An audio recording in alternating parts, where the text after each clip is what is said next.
mengikhlaskan hati ini bukan terhad kepada beribadah kepada Allah sahaja. Kalau solat kita tahu dah, kita dipaksa dalam bahasa fiqahnya, dipaksa usalli fardhu subhi raka'ataini adaan lillahi ta'ala. Lisan, betul muslimat? Orang pun biasa bercakap lisan aku ikhlas ni, hadiah air mineral satu dekat engkau ikhlas. Ambillah, tak ada niat apa-apa pun. Muslimat, ikhlas di lisan, tapi di hati belum tentu. Masya Allah. Sebab tu Rasulullah minta kan kepada Bilal, rehatkan aku dengan solat wahai Bilal. Cepat-cepatlah qomat, rehatkan aku dengan solat. Merasa berehat daripada kepenatan kerja-kerja dunia itu dengan perintah ibadah yang diwajibkan oleh Allah.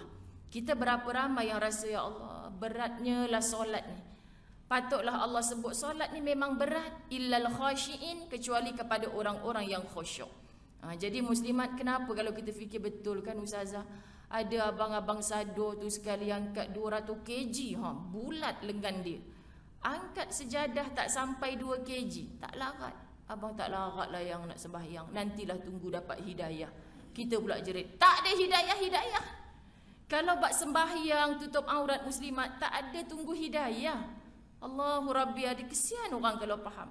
Abang sembahyang pun tak guna sebab abang tak ikhlas. Mana abang tahu ni? Belajar juga ke? Abang curi baca muka surat 68 kan muslimat. Allahu Akbar, kita pula, betul lah ustazah, kalau dia tak ikhlas buat apa dia beribadah? Ini perintah wajib dari Allah muslimat. Bila wajib, suka tak suka, daftar kerja sebagai askar, pakaian beruniform. Tiba-tiba seminggu dah kerja pakai t-shirt, kan, seluar tracksuit, kau dah kenapa ni? Kata minta kerja pakaian beruniform, tiba-tiba aku rasa tak suka. Suka hati akulah, yang penting hujung bulan dapat gaji. Tak tunggu hujung bulan, memang bos terminate lah. Betul tak muslimat? Sebab apa kau tahu yang kau minta kerja dulu ni pakaian beruniform, tiba-tiba kau pakai hari ni baju lain, besok baju lain. Bos perhati je, dah datang dah surat teguran. Tak juga muslimat dirahmati Allah, itulah gaji pertama dan terakhir pi balik. Sebab itu Allah beritahu Rasulullah, sila cari bumi yang lain, muslimat dirahmati Allah, sila cari Tuhan yang lain selain aku. Kat mana kita nak cari Tuhan yang lain selain aku? Kata Allah. Okay, jadi kat situ kita faham Tuhan aku ni mengundang kemarahan Allah ke dalam beramal. Kena tanya. Okay?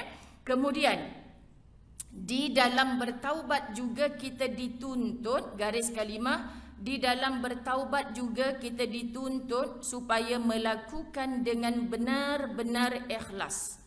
Jika sebaliknya, taubat itu hanya dengan sia-sia sahaja. Kalau kita bertaubat tapi tak ikhlas, taubat itu sia-sia.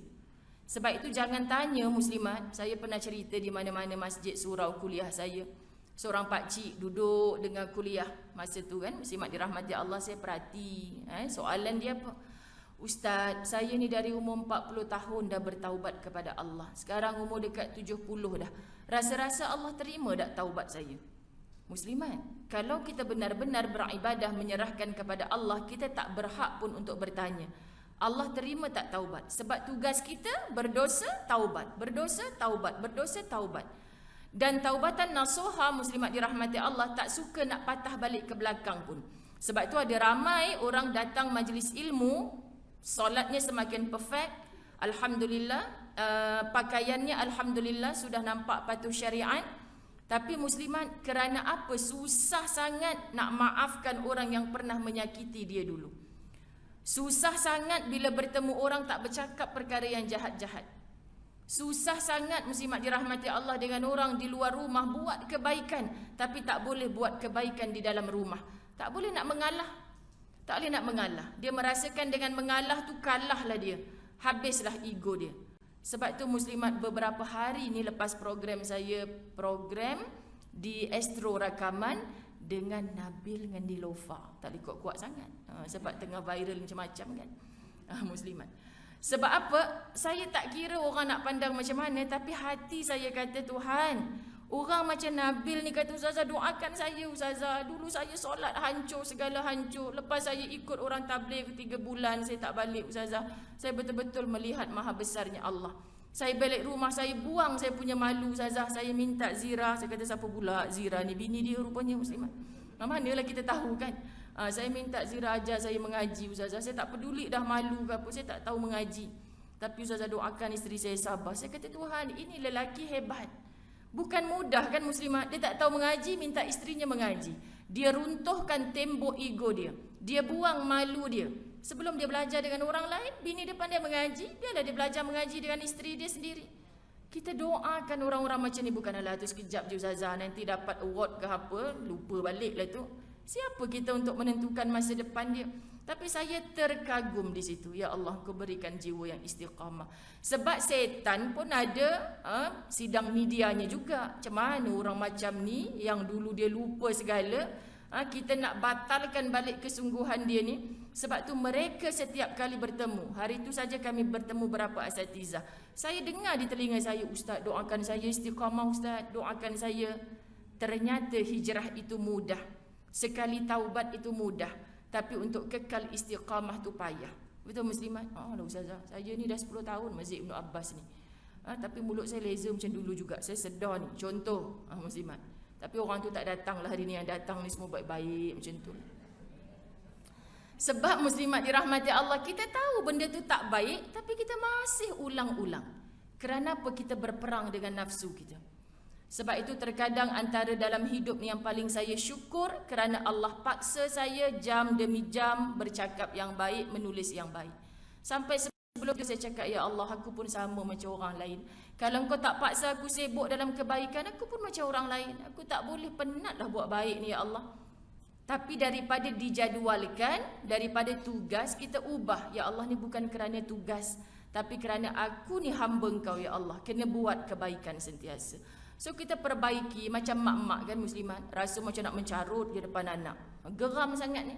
Berhentikan lidah kita tu. Sebab kita dah ada ilmu. Ikutkan nanti memang geram je mulut ni.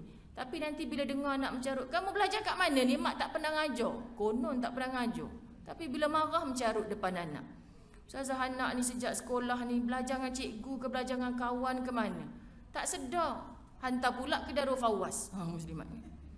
Kenapa kamu mulut ni cakap benda-benda tak senonoh ni? Kita tak tahu benda tu tak baik. Mak kita selalu je cakap, ai pula. Maka jangan hantar anak ke Darul Fawaz. Ustazah dengar siapa yang mencarut, siapa yang cakapnya tengking-tengking. Faham tak muslimat? Jadi perkara macam itulah Ustazah nak sebut. Sebab madrasah utama dalam rumah. Sebab tu ketika saya sebut Hari Wanita, macam mana nak sambut? Jom kita praktikkan 24 hours non-stop duduk kat rumah. Kita buat dengar ilmu. Bukan nak suruh 24 jam. Kena kecam juga. Apa Ustazah 24 jam tengok ilmu. Habis tu laki macam mana? Ustazah tak suruh tengok 24 jam. Buntang mata kita 24 jam muslimat. Tapi kalau dia duduk dekat Facebook tu, kita boleh jadikan tengok bila-bila pun sampai tak kisah. Muslimat dirahmati Allah.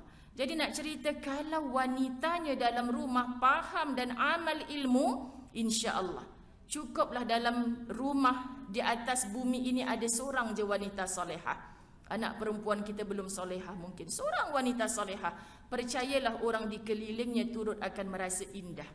Muslimat dirahmati Allah. Jadi kita nak memburu title itu di sisi Allah bukan mudah. Kan? Wanita solehah perlu dengan ilmu.